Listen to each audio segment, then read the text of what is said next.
Ragazzi, ma come fa questo pedale per chitarra a costare la folle cifra di 230 euro? Questo ne costa 300, questo 360 e il mezza barba Ivan Drive addirittura 800. Per me è un complotto. Chiamo mezza barba. Ragazzi, abbiamo qui con noi il mitico Pierangelo Mezzabarba, che sicuramente tutti quanti conoscete. Ciao Alessandro, piacere innanzitutto di conoscerti, insomma ho visto qualche video e sono contento di essere qui. Sono sicuro che mi hai chiamato qua anche perché l'Event Drive costa un sacco di soldi, no? È chiaro che cioè, sono stato anche criticato, no? Anche da qualche YouTuber per il prezzo di vendita. Considerare solamente il costo dei componenti e quindi limitare il valore del pedale al costo vivo dei componenti è un messaggio totalmente sbagliato. Ciao ragazzi, sono Alessandro Giordani, sono un chitarrista e con questo primo video del 2025 voglio fare finalmente chiarezza sul perché i pedali costino così tanto e se davvero c'è un complotto contro di voi, e lo farò con un ospite d'eccezione, Pierangelo Mezzabarba, proprio lui. Ma prima di iniziare, visto che l'avete fatta ancora in pochi, se siete già iscritti al canale ricordatevi di attivare la campanella qui sotto e se non siete iscritti non iscrivetevi. Questo video nasce fondamentalmente per due motivi, il primo è per voi, il secondo è per me. Il primo è per spiegarvi una volta per tutte cosa c'è dietro il costo finale di un pedale per chitarra e il secondo motivo, che è il più importante, ve lo dirò soltanto alla fine del video. Sempre più spesso infatti leggo tra i commenti le solite banalità della serie Costa troppo. Ci saranno sì e no 20 euro di componenti. Tutti i pedali dovrebbero costare 40 euro. Il produttore ci guadagna troppo. Ma prima di chiamare Mezzabarba e vedere il suo punto di vista, vi racconto un fatto che vi farà aprire gli occhi e spero anche qualcos'altro. Qualche settimana fa Josh di JCS Pedals ha spiegato in un video che vi lascio qui in descrizione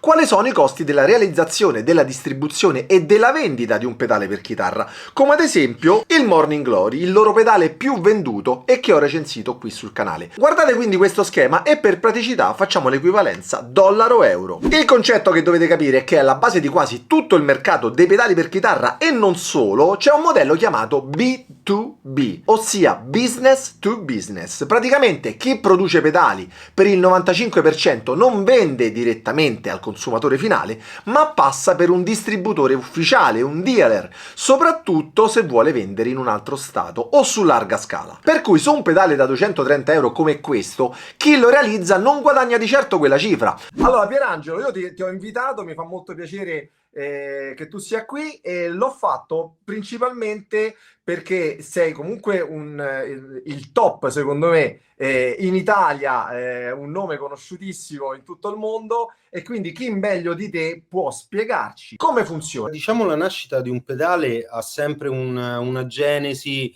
comunque piuttosto elaborata, soprattutto se si tratta di progetti originali, chiaramente.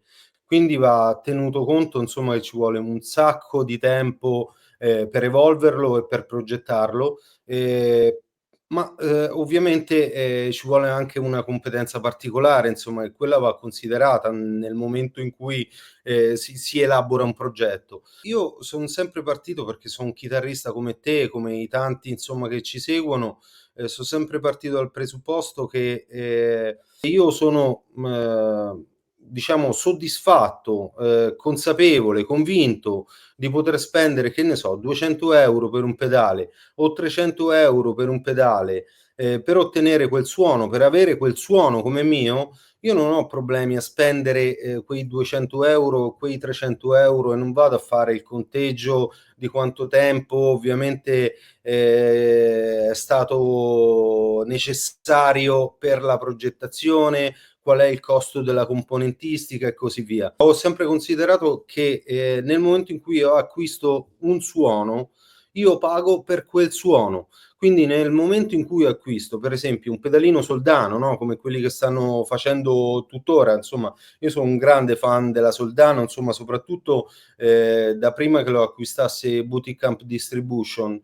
Per me è il genio dei geni, insomma, lui in fatto di amplificazione, soprattutto ai gain, però effettivamente quel pedale, se andiamo a verificare il costo nudo, vivo del materiale, possiamo spendere magari 20-25 euro 50 euro con lo scatolino, e noi lo andiamo a pagare magari al negozio 250-260 euro. Ora non sono aggiornato con precisione sui prezzi, però effettivamente a me non mi interessa nulla di come è stato fatto, di come è stato progettato. A me interessa semplicemente che, comprando quel pedale, ovviamente io acquisto quel suono, e se io sono disposto a pagare 250 euro per avere quel suono, le spendo più che volentieri, senza ovviamente andare a fare il conteggio, insomma, del materiale e il costo. Chiaramente poi ci sono altri progetti, come può essere magari l'Event Drive attuale della Mezza Barba. Scusa se tiro in ballo il mio marchio, però spesso è capitato, insomma, che qualcuno si lamentasse del prezzo, che è di 799 euro, quindi non è un giocattolino, insomma, è un prezzo considerevole, la metà di uno stipendio medio, diciamo. Effettivamente è un costo alto, però il materiale è di prima scelta, chiaramente, e soprattutto ovviamente il suono finale spero, insomma, sia gradito a chi l'ho acquistato. Per ora sembra di sì, insomma. Ho fatto sempre altri ragionamenti poi da questo punto di vista. È vero che l'Event Drive costa 800 euro, però ti dà la possibilità di avere il suono distorto della M0 Overdrive, quindi lo si può utilizzare magari con un combo qualsiasi o con un ampli che non sia appunto la M0 Overdrive, e avere quel tipo di sonorità veramente molto vicino. Poi è chiaro che il risultato finale dipende anche dall'ampli con cui lo si interfaccia, però diciamo che l'alternativa allo spendere questi 800 euro per l'Event Drive sarebbe spendere magari 3.700 euro per un M0 Overdrive, e credo sia un buon risparmio da questo punto di vista per chi vuole quel tipo di suono. Quindi c'è in più la possibilità di ottenere il suono Mezza Barba, in questo caso, con una frazione del prezzo finale di un M0 Overdrive. Ragazzi, ma se il video vi sta piacendo, prendete un pre di Mezza Barbara e scagliatelo sul pulsante mi piace e doppio mi piace, e non azzardatevi a iscrivervi a questo canale, non vi voglio. Sappiate però che soltanto a 100.000 iscritti vi dirò perché non dovete iscrivervi al canale. Mai! Ma partiamo dalle basi, dai costi di produzione dell'hardware, proprio del pedale che fisicamente ho in mano. Per quanto riguarda GHS, con tutti i materiali, per la maggior parte made in USA, spendendo ogni anno qualche centinaia di migliaia di dollari tra potenziometri, schede PCB, scatole, LED, switch, imballi, libretti, stampa e quant'altro, il costo medio dell'hardware, cioè di questo oggetto che ho in mano, è di circa 40 euro. A questa cifra GHS ha calcolato altri 20 euro di payroll, ossia della busta paga, del costo per il personale. Parliamo quindi di circa 40 dipendenti, per cui questo pedale costa a JHS Pedal mediamente 60 euro, ok, di costi, e viene venduto a circa 110 euro al distributore, con un ricarico di circa l'85%, a volte anche del 100%. Dipende dal distributore, dalla scontistica richiesta e da tantissimi altri fattori. Ovviamente questo ricarico serve per fare utile e per coprire i costi operativi, tra cui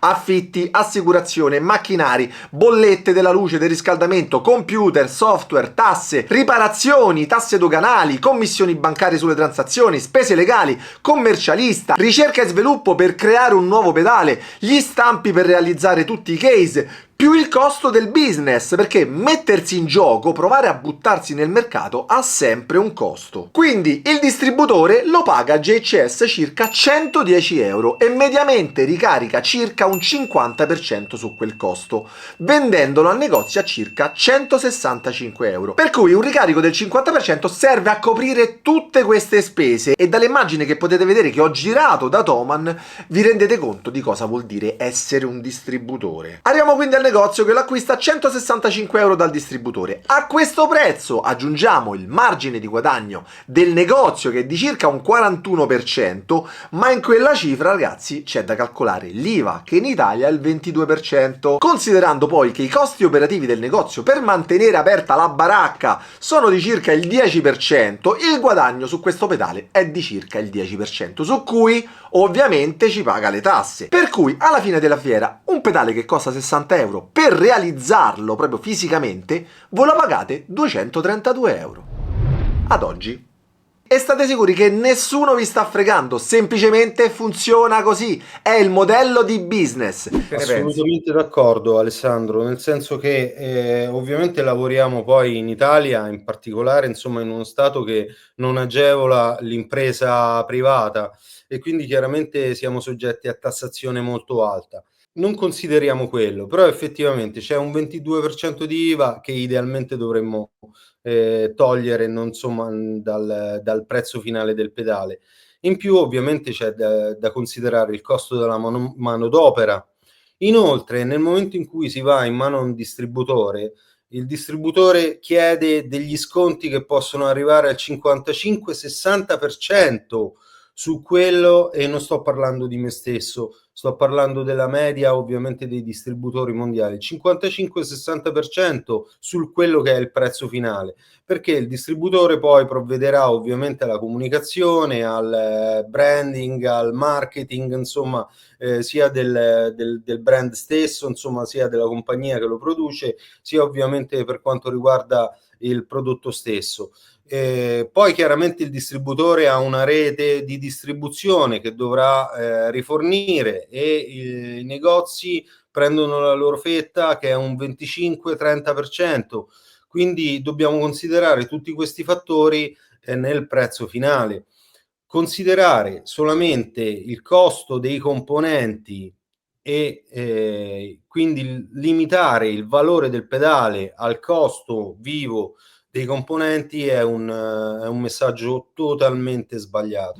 Voi direte, ma perché è necessario avere un distributore? Fondamentalmente perché senza di lui dovreste aspettare probabilmente diverse settimane per avere tra le mani un pedale, o anche semplicemente per provarlo in un negozio, anche perché il distributore si occupa anche dell'approvvigionamento, dello stoccaggio, della spedizione, del brand, del marketing e di tutto ciò che permette ai vari brand di essere conosciuti. Se GHS non avesse avuto un distributore, difficilmente ne avreste mai sentito parlare. Un esempio su tutti è Casleder, un brand ungherese di pedali boutique di cui io mi sono innamorato e di cui non sapevo neanche l'esistenza, e l'ho scoperto solo grazie a Thomann che lo distribuisce. Altra cosa, ci sono dei costi connessi ovviamente alla vendita stessa del prodotto, che sono i costi di garanzia e assistenza.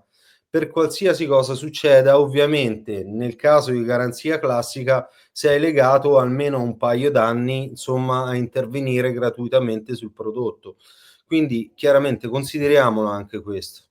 Assolutamente. Se domani volete il Morning Glory a casa vostra con la garanzia di restituirlo se non vi piace, e questa garanzia la paga il negoziante o il distributore o addirittura il produttore, questo è il prezzo, fatevene una ragione. E poi c'è anche il discorso dell'esclusività di un prodotto. Prendiamo ad esempio l'Live and Drive, che io non ho con me, purtroppo non l'ho ancora provato, di mezza barba, che costa 800 euro. Mi interessava tantissimo parlare con te per far capire a chi ci segue che nessuno sta lucrando, soprattutto chi produce pedali, chi produce effetti, ma amplificatori, chitarre, eccetera, sul consumatore finale. In realtà il mercato si autogestisce, si autobilancia, nel senso che chiaramente il produttore, il costruttore propone un prezzo di vendita, e se qualcuno è interessato lo acquista quel pedale, se nessuno è interessato non lo acquista.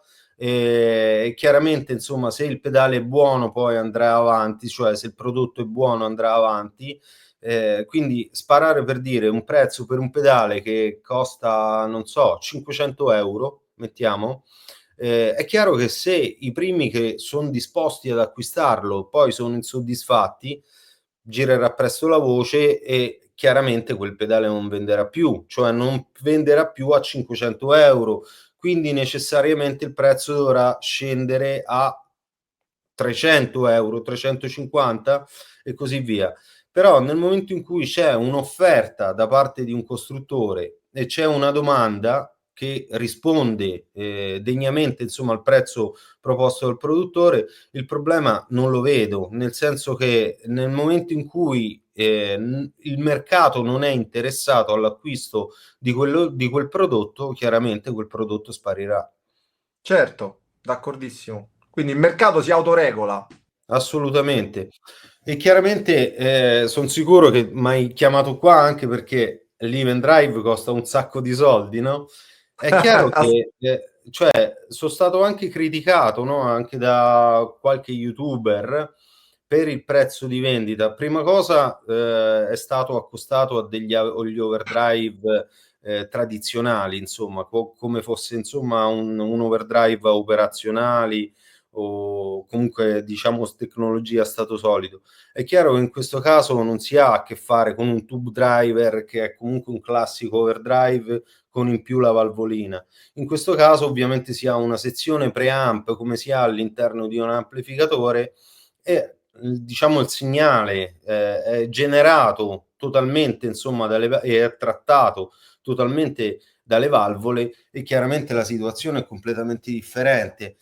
Però effettivamente potevo rischiare con un prezzo di 799 euro al pubblico di non venderne neanche uno e invece è andato benissimo, grazie a Dio sta andando ancora bene e sono contento proprio facendo riferimento a quella situazione di cui ti parlavo, al fatto che comunque nel momento in cui si ha una proposta poi diciamo dall'altra parte c'è una risposta, ecco, Certo. e in C'è questo caso anche, è stata notevole. immagino che tra i costi della realizzazione di un pedale ci sia anche lo studio, no? Che c'è tutto a monte prima della realizzazione. Anche da quel punto di vista, in realtà per me la cosa è stata molto straight, nel senso che come Masotti avevo prodotto dei pedali, ti ricorderai la OD Box, la White Box, la Black Box, è stato un buffer diciamo che ha venduto tantissimo, però effettivamente come Mezza Barba non avevo mai prodotto pedali e volevo entrare nel mercato dei pedali proprio diciamo un po' a gamba tesa, facendo proprio un prodotto senza compromessi, ecco, e quindi proporre un pedale overdrive distorsore che fosse totalmente valvolare. Poi sicuramente in futuro faremo qualcosa insomma di più tradizionale e con prezzi ovviamente più contenuti, insomma che la tecnologia ci permette di contenere e quindi ovviamente accontenteremo sicuramente le persone che cercano di spendere un po' meno da questo punto di vista. Però effettivamente dietro all'Event Drive ci sono stati 2 anni di lavoro e di progettazione, anche perché è un pedale molto particolare, insomma, e quindi ovviamente c'è stato un sacco di lavoro da fare. In mezzo a tutto questo sono nati anche altri progetti, cioè dal circuito dell'Event Drive abbiamo elaborato praticamente un circuito di un mini amplificatore che probabilmente prenderà proprio il nome di mini amp, diciamo faccio uno spoiler in questo Sì. momento, che consente di ottenere quei timbri che normalmente si ottenevano negli anni 80-90 quando per esempio si mettevano 2 Marshall in cascata. Quindi con il primo Marshall su una load box che andava a finire su un altro Marshall proprio per diciamo boostare l'input e ottenere con il primo Marshall una sezione overdrive vera e propria e con il secondo Marshall si poteva amplificare ovviamente quella distorsione ottenuta e ottenerne anche altra. Certo. In quel caso ovviamente la situazione diventava complessa perché mettere due ampli insieme non solo ti comporta l'acquisto di una load box, ma anche la necessità di risolvere tutta la serie di ronze e rumori che generano due ampli insieme. E in questo caso, insomma, con il progetto che abbiamo in mente, uno non solo risparmierebbe il fatto dell'acquisto di un altro ampli, quindi anziché andare in giro con due ampli, andrebbe in giro con un solo ampli, anche il risparmio diciamo, di peso nel trasporto.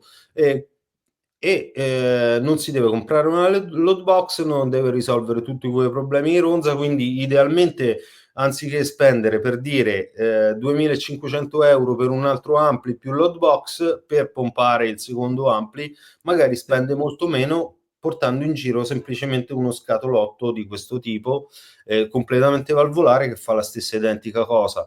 Quindi ovviamente ci mettiamo sempre dalla parte proprio dell'utente finale che ha bisogno chiaramente di non spendere troppo, e questo è il discorso anche dell'Event Drive, la cui alternativa è la M0 Overdrive, e soprattutto di rimanere comodo, insomma, soprattutto in periodi come questi, insomma, in cui diciamo siamo un po' attanagliati dalla pigrizia, no? Noi chitarristi, insomma, vogliamo faticare sempre meno.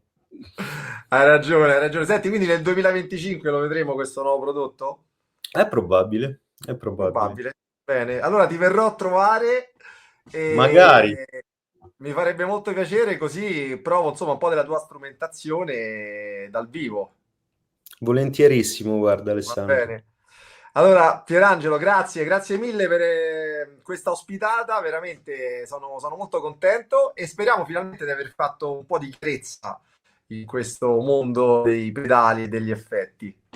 Speriamo, speriamo. Sono sicuro che non abbiamo detto tutto perché si tralascia sempre qualcosa, ma i concetti di base ci sono. Anzi, grazie per il servizio che fai.